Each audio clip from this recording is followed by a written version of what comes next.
2 1 गो।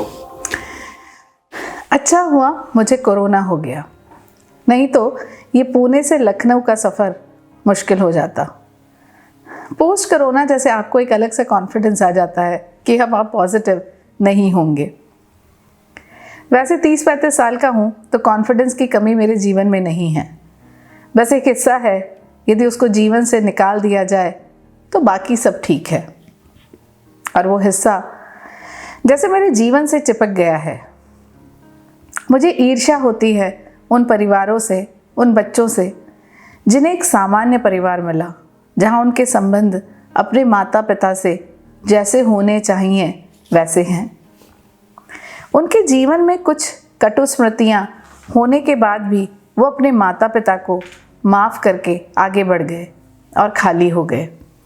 पर मेरे साथ ऐसा नहीं हुआ। पहले डर था और बड़े होने के साथ वो डर नफ़रत में बदल गया। मेरे मन में माँ के प्रति शिकायत थी, पर उनके पति के लिए केवल नफ़रत। हाँ, उनका पति, इसी संबोधन से मैं उन्हें बुलाता था, क्योंकि आमने सामने कभी बात होती ही नहीं थी।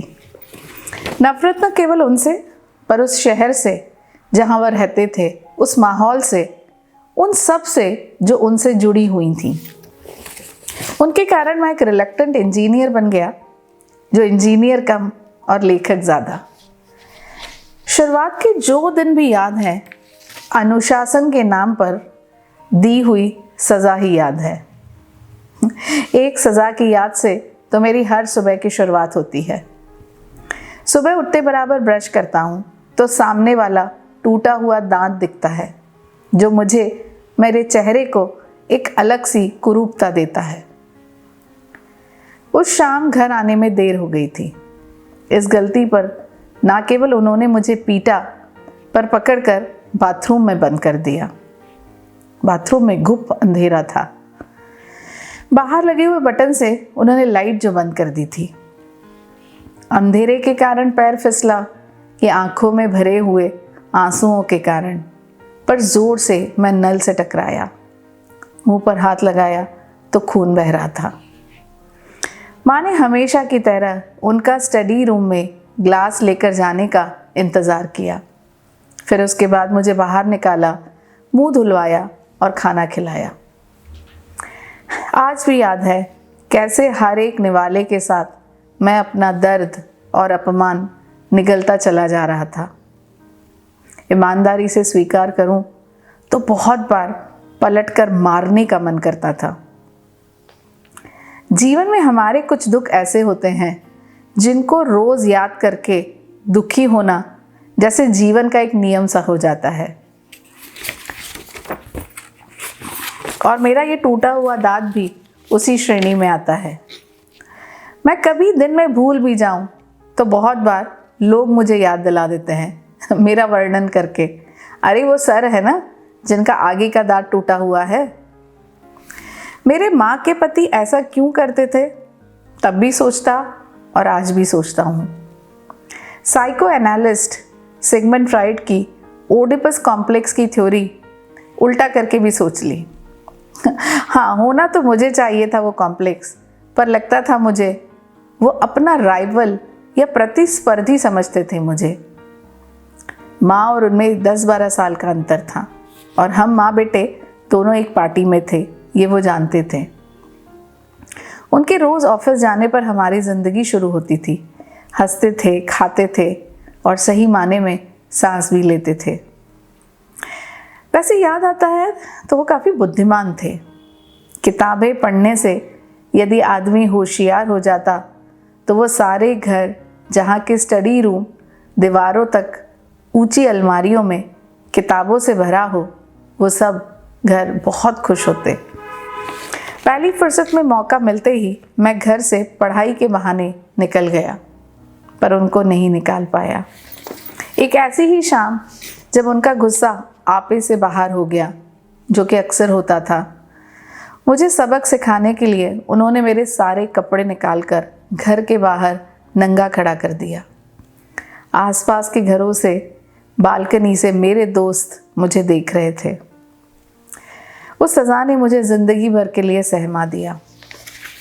अपने आप को ढकने की ज़रूरत आज तक अनुभव करता हूँ। हमेशा फुल आस्तीन के शर्ट पहनता हूँ।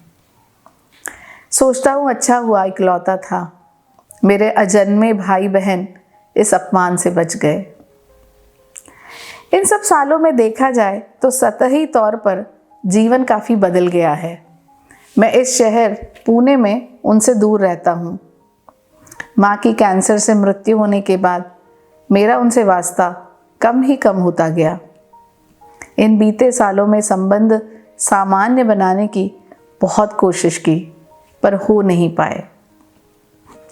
पर आज मरते मरते भी वो मेरा अपमान करने का पूरा इंतज़ाम करके गए।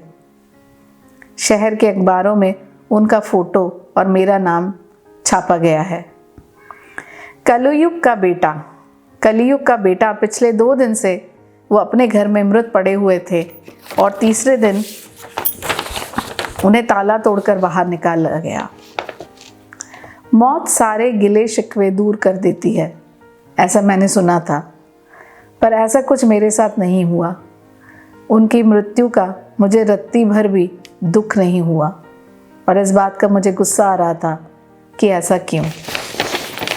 एयरपोर्ट से उतरकर उनके घर पहुंचा। अंतिम संस्कार के लिए मेरी प्रतीक्षा हो रही थी। वह घर मेरे लिए अपरिचित था। सामने पड़े हुए व्यक्ति से इतना ही परिचय था कि वो मेरे माँ के पति थे और मेरे पिता कहलाए जाते थे। 2-3 दिन बाद भीड़ छट गई, दुनियादारी शुरू हो गई। मकान, रुपया, पैसा, वसीयत। एक शाम माँ का डेथ सर्टिफिकेट ढूंढने के लिए उनकी किताबों की अलमारी खोली।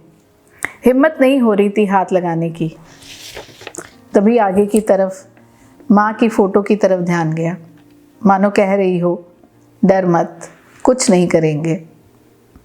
बाकी सब कागज़ों में ढूंढते ढूंढते उनका लिखा हुआ एक पुराना कागज़ मिला।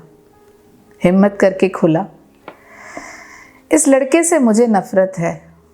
ये मेरा बेटा हो ही नहीं सकता, क्योंकि मुझे पता है मैं कभी पिता नहीं बन सकता। इसके आगे लिखा हुआ पढ़ते पढ़ते ना जाने क्या हुआ। मैं अपने आप को हल्का अनुभव करने लगा। पास में पड़ी हुई उनकी कुर्सी पर बैठ गया। डर भी नहीं लगा जैसे मुझे मेरे सारे सवालों के जवाब मिल गए।